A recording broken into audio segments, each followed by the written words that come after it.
জলপাইগুড়ি জেলার ময়নাগুড়ি ব্লকের ধর্মপুর গ্রাম পঞ্চায়েতের বারকুড়ি 105 স্পারের বাঁধ ভেঙে যাওয়ায় এলাকায় বন্যার তীব্রতা বৃদ্ধি পেয়েছে। বন্যার জলে তলিয়ে গিয়েছে ব্যাপক এলাকা।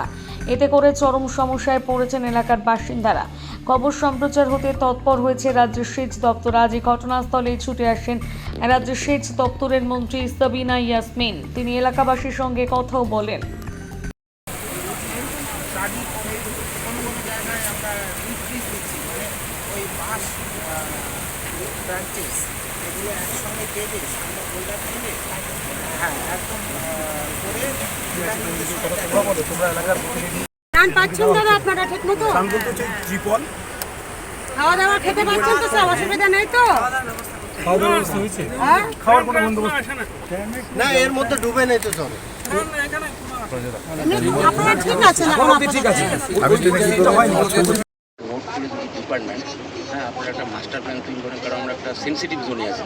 একদিকে আমাদের তিস্তা, একদিকে জল ঢাকা, ঠিক আছে না? কোথায় কোথায় কোথায় কোথায় আমাদের প্রতিরোধ করা দরকার। সেই বিষয়টা যদি আমাদের একটা মাস্টার প্ল্যান তৈরি করা হয়, সেটা যদি ড্রাই সিজনে মানে ওই কাজগুলো হয়, তাহলে আমরা অনেকটা হয়তো নিশ্চিন্ত থাকতে পারি।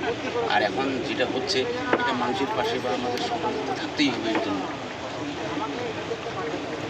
আমাদের আসার মৌসুম প্রত্যেকবারই আমাদের একটা সার্ভে হয়। সেই সার্ভে বিষয়ে দেখুন লাগবে 100 কোটি, আছে আমাদের কাছে 5 কোটি। এই মাথাটা মাথায় রাখ, এটাই হচ্ছে সত্য ঘটনা। লাগবে 100 কোটি আর আমাদের কাছে আছে 5 কোটি। আমরা কোনটা করবো আর কোনটা করবো? এত বড় সমস্যা যে এটাকে শর্ট আউট করা খুবই কঠিন। তার মধ্যে সেন্ট্রাল গভর্নমেন্টের আশীর্বাদ আমাদের নাই, একটা টাকা দেয় না। ফলে যে প্ল্যান করে আপনি সেটাকে রুট দিতে পারবেন, এটাই তো তিস্তাটা কি হলো, লাস্টে কাটছাট করে